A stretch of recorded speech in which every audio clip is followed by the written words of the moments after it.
हमें कल्पना है कि हम जो राजनीति में लोग निर्णय करते हैं, मुझे लगता है कि दो वर्ग ऐसे हैं जो अभी तक नहीं बदले। एक हम राजनीति वाले और एक मीडिया वाले। लेकिन नीचे देश बदल चुका है। हम चर्चा करते हैं कि यह कब होगा, कितने साल और दशक लगेंगे। तो मैंने पूछा बैंक्स की व्यवस्था से, तो मैंने संख्या सुनी, तो मैंने दूसरी तीसरी बार उनको कहा कंफर्म करके बताओ, आप गलत तो नहीं मुझे बतला रहे कि इस देश में आज भी क्रेडिट कार्ड, डेबिट कार्ड, ये सब मिला लिया जाए तो बाजार में 80 करोड़ हैं, जिसमें से 45 करोड़ एक्टिव यूज में हैं। 45 करोड़ लोग उसका सक्रिय रूप से इस्तेमाल कर रहे हैं। करोड़ों की संख्या में 15 महीने पहले ई वॉलेट शुरू हुए थे, करोड़ों की संख्या में लोगों ने इस्तेमाल शुरू कर दिया है। तो मैंने कहा कि हम लोग जो कई बार सोचते हैं कि नीति हम बनाते हैं, हमें बदलने में समय लग रहा है, ये लिखने वालों को लिखने में समय कम लग रहा है, बदलने में और समझ में कठिनाई हो रही है। लेकिन देश कितनी तेजी से नीचे बदल रहा है, इसकी कई बार हमें कल्पना नहीं है।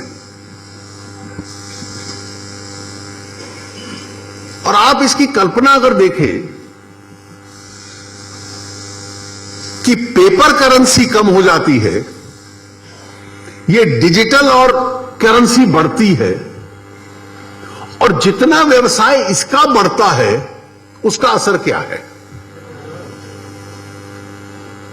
पिछले 2-2.5 वर्षों से लोग हमसे पूछते थे कि एक तरफ तो हम बड़े गर्व से कह देते थे कि देश की अर्थव्यवस्था बहुत तेजी से बढ़ रही है, लेकिन इस देश की अर्थव्यवस्था को केवल 2 इंजन चला रहे थे। एक सरकारी खर्चा, पब्लिक इन्वेस्टमेंट, और दूसरा विदेशों से जो पूंजी आ रही थी, एफडीआई। ये दोनों की संख्या काफी अच्छी थी। तीसरा एक कदम हुआ कि शहरों के अंदर डिमांड बढ़ गई, लोगों ने खर्चना शुरू कर दिया। 2 साल कठिनाई रही, चौथा अच्छा एक अनुभव आया कि अच्छी बरसात हुई इस साल, तो ग्रामीण क्षेत्र का भी परचेजिंग पावर बढ़ गया। लेकिन 2 बहुत बड़ी कठिनाइयां थी, 3। पहली कठिनाई अपने नियंत्रण में नहीं है कि विश्व में कुछ धीमापन है और उसका भी असर पड़ता है देश पे।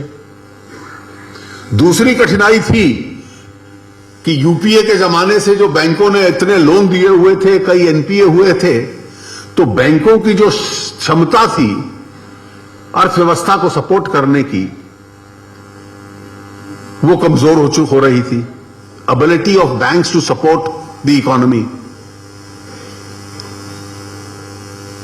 और जब तक बैंक पैसा नहीं देंगे तो सामाजिक इंफ्रास्ट्रक्चर कैसे बनेगा, फिजिकल इंफ्रास्ट्रक्चर कैसे बनेगा, ट्रेड कैसे आगे बढ़ेगा, इकोनॉमी कैसे आगे बढ़ेगी। और बैंक को ताकत देने के लिए हम बजट में से पैसा लेकर बैंक में डालते थे, फिर बार बार कहते थे कि अगर ब्याज की दर बहुत ऊंची है उसको नीचा करो। तो recapitalisation, ability of banks to support growth, high interest rates, और इसके साथ एक चौथा था कि प्राइवेट सेक्टर इस परिस्थिति में थोड़ा उस तेजी से नहीं चल रहा था और उसमें एक्सपेंशन नहीं था। एकाएक एक बहुत बड़ी रकम, बहुत बड़ा पैसा, लाखों करोड़ों में, जो सिस्टम के बाहर चल रहा था, वो बैंकों में जाकर जमा करना एक आर्थिक मजबूरी बन गई। और बैंकों के पास उनके करंट अकाउंट और सेविंग अकाउंट में लाखों करोड़ रुपए आ गए। और ये जो लाखों करोड़ आए, इसको रखने का जो खर्चा है वो बहुत कम है। उसमें ब्याज भी कोई फिक्स डिपॉजिट वाला ब्याज नहीं है।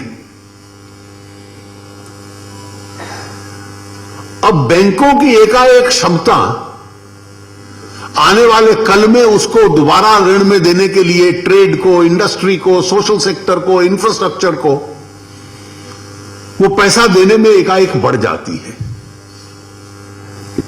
ब्याज दर पे भी हो सकता है इसका असर पड़ सकता है, ये तो आरबीआई तय करेगा। और एकाएक जो अर्थव्यवस्था में, फॉर्मल इकोनॉमी में लिक्विडिटी चाहिए थी, वो ये इनफॉर्मल इकोनॉमी में चलने वाला साधन उस फॉर्मल इकोनॉमी में आ जाता है। और जितना इसका डिजिटाइजेशन होगा उसकी भी मजबूरी होगी। अब एक एक उद्योग से हम लोग बात कर रहे हैं, पहले कुछ लोग कठिनाई बतलाते हैं, लेकिन सरकार भी अगर अपनी स्थिति पर अड़ी रहती है तो फिर उसको स्वीकार करना शुरू करते हैं कि बैंकिंग व्यवस्था के माध्यम से जो व्यवसाय चलता है,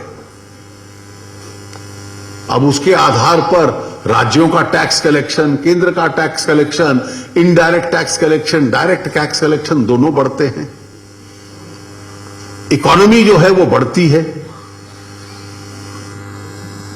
अब धीरे धीरे डीमोनेटाइजेशन जो प्रोसेस होता है करेंसी रिप्लेसमेंट का, उसके बाद रीमोनेटाइजेशन अपने आप में आवश्यक रहता है कि वैकल्पिक करेंसी को लाकर आप दीजिए। और आरबीआई रोज प्रतिदिन एक मात्रा की करेंसी बाजार में इंडक्ट करता है बैंक व्यवस्था के माध्यम से। अब कुछ दिन उसकी कठिनाई होगी, जैसे जैसे उसकी संख्या आती जाएगी प्रतिदिन, जितना मजबूत रीमोनेटाइजेशन होता जाएगा वो कठिनाई भी फिर धीरे धीरे कम होती जाएगी। और इसमें कोई महीनों महीने नहीं लगने, कम समय में इसको आरबीआई बैंक व्यवस्था के माध्यम से इस रीमोनेटाइजेशन को पूरा करता है। और अब आप कल्पना कीजिए, आज से कुछ महीने बाद एक तरफ पूरा रीमोनेटाइजेशन हो जाता है, इकोनॉमी का बड़ा हिस्सा डिजिटाइज्ड पेमेंट्स की तरफ चला जाता है, टैक्स बेस बढ़ जाता है, बैंकों की क्षमता इकोनॉमी को सपोर्ट करने की बढ़ जाती है, ऋण देने की क्षमता बढ़ जाती है, ऋण सस्ते होने लग पड़ते हैं, टैक्स बेस एक्सपैंड करता है। और दूसरी तरफ अगर जीएसटी लागू हो जाता है, वो भी ज्यादा efficient, it's a more efficient tax system. और ये दोनों अपने आप में लागू करना उसकी पीड़ा है, कठिन है। इस पे राजनीतिक आम राय बनाना बहुत कठिन है। कल जाकर हम कुछ राजनीतिक दलों को कहेंगे कि अब चुनाव में चंदा दूसरे तरीके से मिला करेगा, तो वो बहुत खुश नहीं होने वाले हमसे। तो इसमें राजनीतिक कठिनाई भी आने वाली है।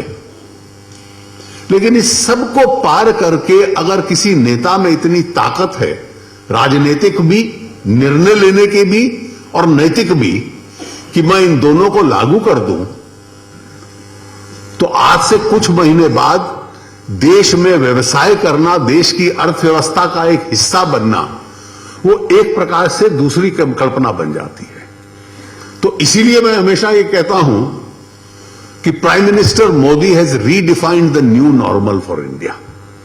जो पुराना नॉर्मल था उसमें ब्लैक मनी, कैसे मैं कानून को बाईपास कर दूं, ये सारी व्यवस्थाओं से अलग होने का एक प्रयास है। और शायद यही कारण है कि इस तकलीफ और पेन के बाद भी देश में इस निर्णय को लेकर बहुत उत्साह है। कई बार मैं देखता हूं कि बैंक के बाहर लाइन खड़ी है, तो टेलीविजन का कॉरेस्पॉन्डेंट जाता है और जो लाइन में लगे हैं उनके मुंह में उंगली डालकर कहता है, परेशान हो ना बहुत? वो कहता है, हां तकलीफ तो है, लेकिन किया मोदी जी ने बहुत ठीक है। ये रोज देखने को मिलता है। तो यही कारण है कि देश के अंदर बिना किसी अनरेस्ट के धीरे धीरे इसको लागू करने का एक प्रयास चल रहा है। और मुझे पूरा विश्वास है कि एक बार इसको हम लोग लागू कर लेते हैं तो देश का भविष्य और आप सबका, आपकी आने वाली पीढ़ियों का भविष्य निश्चित रूप से आज की परिस्थिति से बेहतर होगा। आप सबका बहुत बहुत धन्यवाद।